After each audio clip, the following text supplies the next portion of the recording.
ఓం శాంతి 8/8/2024 మధురమైన పిల్లలు, తండ్రి, టీచర్ మరియు సద్గురువు ఈ 3 పదాలను గుర్తు చేసుకున్నట్లయితే అనేక విశేషతలు వస్తాయి.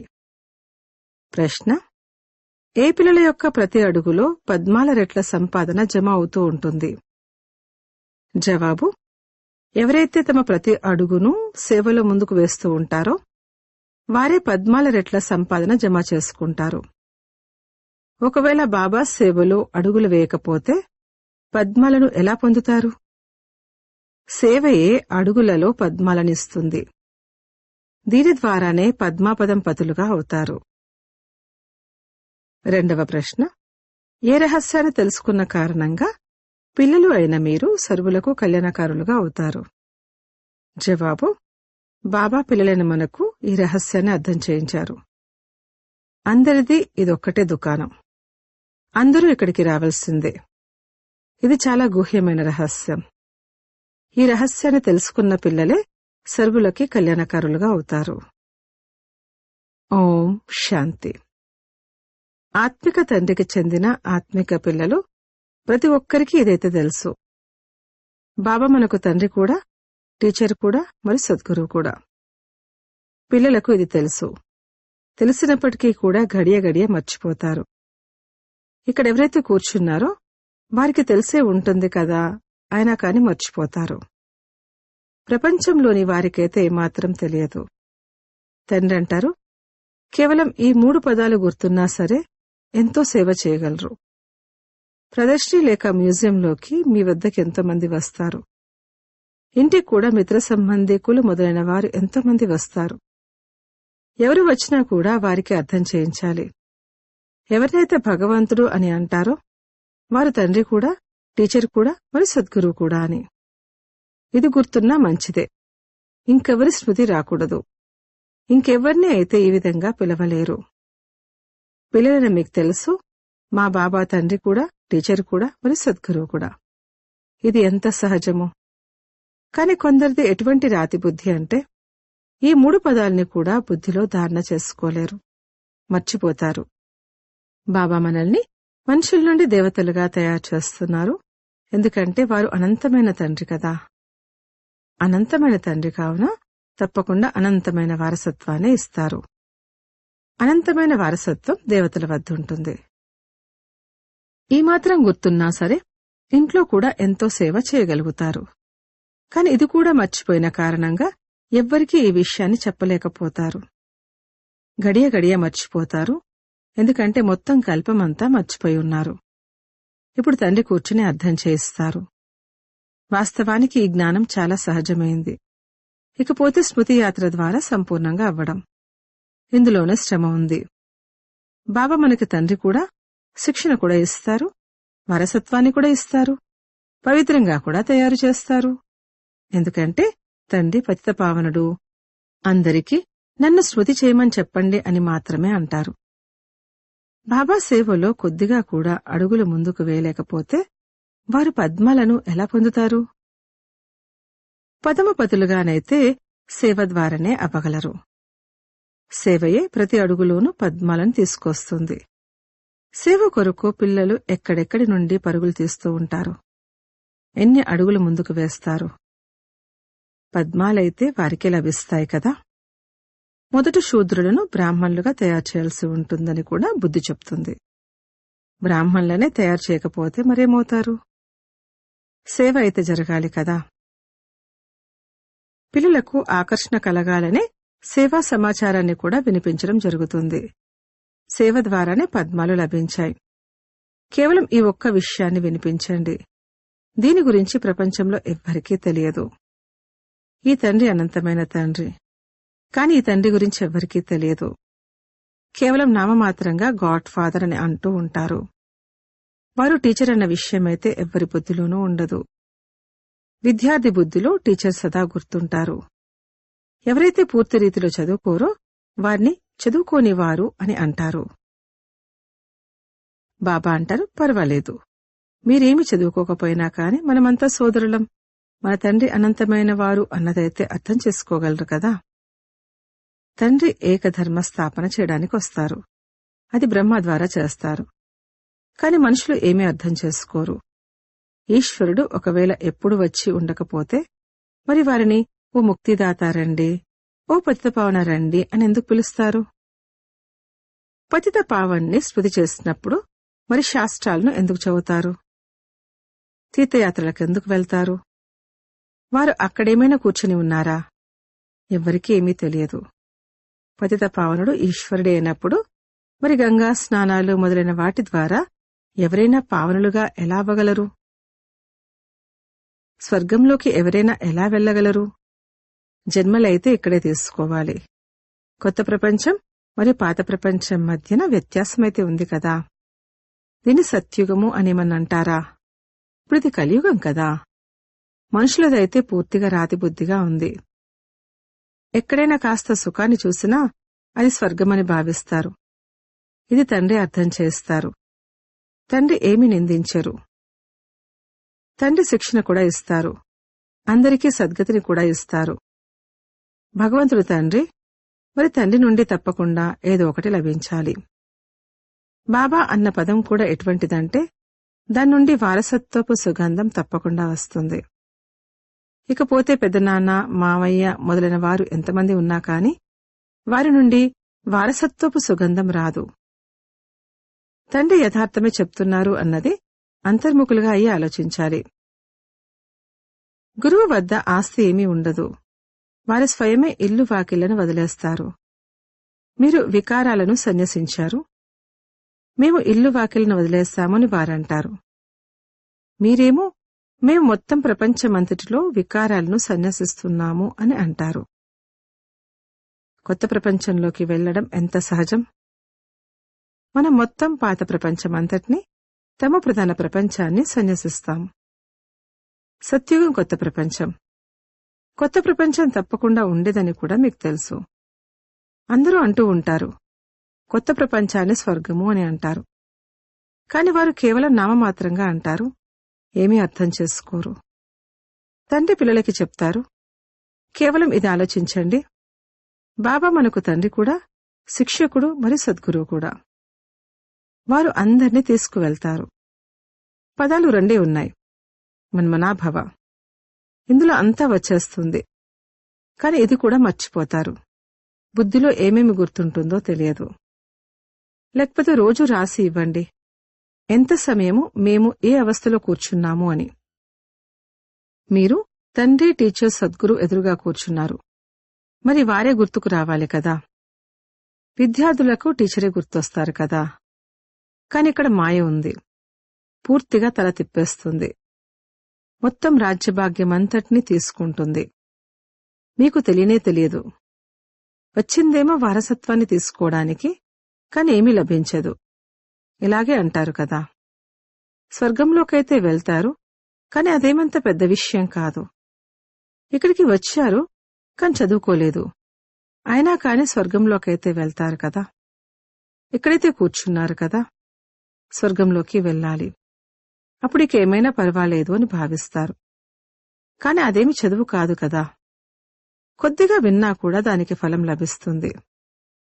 చదువు ద్వారానైతే గొప్ప స్కాలర్షిప్ లభిస్తుంది. తండ్రి నుండి ఉన్నతోన్నతమైన పదవిని పొందాలంటే పురుషార్థం చేయవలసి ఉంటుంది. చదువు గుర్తున్నట్లయితే 84 జన్మల చక్రం కూడా గుర్తొస్తుంది. ఇక్కడ కూర్చోవడంతోనే అంతా గుర్తుకు రావాలి. కాని ఇది కూడా గుర్తుకు రాదు. ఒకవేళ గుర్తొచ్చినట్లయితే ఎవరికైనా వినిపిస్తారు కూడా. చిత్రాలైతే అందరి వద్ద ఉన్నాయి. శివుడి చిత్రం గురించి మీరు ఎవరికైనా వినిపించినట్లయితే వారెప్పుడూ కోపగించుకోరు. వారికి చెప్పండి, మీరు వచ్చినట్లయితే మేము మీకు తెలియచేస్తాం. ఈ శివుడు అనంతమైన తండ్రి కదా. వీరితో మీకున్న సంబంధం ఏమిటి? ఈ చిత్రాలు ఊరికే అయితే పెట్టలేదు కదా. శివుడి గురించి తప్పకుండా ఈ విధంగా అంటారు. వీరు భగవంతుడు. భగవంతుడైతే తప్పకుండా నిరాకారుడు. వారే తండ్రి అని అంటారు. వారు శిక్షణ కూడా ఇస్తారు. మీ ఆత్మ శిక్షణను తీసుకుంటుంది. ఆత్మే అన్ని చేస్తుంది. టీచర్గా కూడా ఆత్మయే అవుతుంది. తండ్రి కూడా ఈ రథంలోకి వచ్చి చదివిస్తారు. సత్యుగాన్ని స్థాపన చేస్తారు. అక్కడ కలియుగం యొక్క నామరూపాలే ఉండవు. మనుషులు ఎక్కడి నుంచి వస్తారు? సేవాధారులైన పిల్లలకు రోజంతా చింతన నడుస్తూ ఉంటుంది. సేవ చేయకపోతే అసలు బుద్ధి నడవడమే లేదు అని భావించడం జరుగుతుంది. వారు తెలివిహీనులుగా కూర్చున్నట్లుగా అవుతుంది. వారు తండ్రిని అర్థం చేసుకోలేదు. పతిత పావనుడైన తండ్రిని స్మృతి చేయడం ద్వారానే వారసత్వం లభిస్తుంది. స్మృతి చేస్తూ చేస్తూ మరణించినట్లయితే తండ్రి ఆస్తి అంతా లభిస్తుంది. అనంతమైన తండ్రి యొక్క ఆస్తి స్వర్గము. పిల్లల వద్ద బ్యాడ్జీ ఉంది. ఇంటికి మిత్ర సంబంధీకులు మొదలైన వారైతే ఎంతో మంది వస్తారు. ఎవరైనా మరణించినప్పుడు కూడా ఎంతో మంది వస్తారు. వారికి కూడా మీరు చాలా మంచి సేవ చేయవచ్చు. శివబాబా చిత్రం చాలా బాగుంటుంది. పెద్ద చిత్రాన్ని పెట్టండి. దీనికి ఎవరూ ఏమీ అనుకోరు. వీరు బ్రహ్మ అని కూడా అనరు. వీరు గుప్తమైన వారు. మీరు గుప్తంగా కూడా అర్థం చేయించవచ్చు. కేవలం శివుని చిత్రాన్ని పెట్టండి. మిగిలినవన్నీ తీసేయండి. ఈ శివబాబా తండ్రి, శిక్షకుడు, సద్గురువు. వీరు కొత్త ప్రపంచాన్ని స్థాపన చేసేందుకు వస్తారు. మరి సంగమయుగంలోనే వస్తారు. ఈ జ్ఞానమైతే బుద్ధిలో ఉంది కదా. శివబాబాను స్మృతి చెయ్యండి. ఇంకెవ్వరిని స్మృతి చేయకండి అని చెప్పండి. శివబాబా పతితపావనుడు. వారంటారు, నన్ను స్మృతి చేసినట్లయితే మీరు వచ్చి నన్ను కలుసుకుంటారు. మీరు గుప్తంగా సేవ చేయవచ్చు. ఈ లక్ష్మీనారాయణులు ఈ జ్ఞానం ద్వారానే ఆ విధంగా తయారయ్యారు. శివబాబా నిరాకారుడు.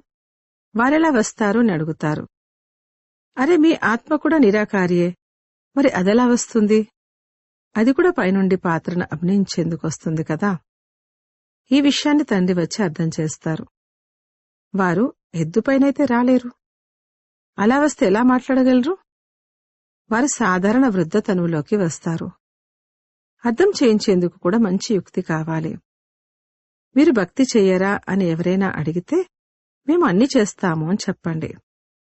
యుక్తిగా నడుచుకోవలసి ఉంటుంది. ఎవరినైనా ఉన్నతంలోకి తీసుకెళ్లేందుకు ఏ యుక్తిని రచించాలి అని ఆలోచించాలి. ఎవరిని అసంతుష్టులుగా కూడా చేయకూడదు. గృహస్థ వ్యవహారంలో ఉంటూ కేవలం పవిత్రంగా ఉండాలి.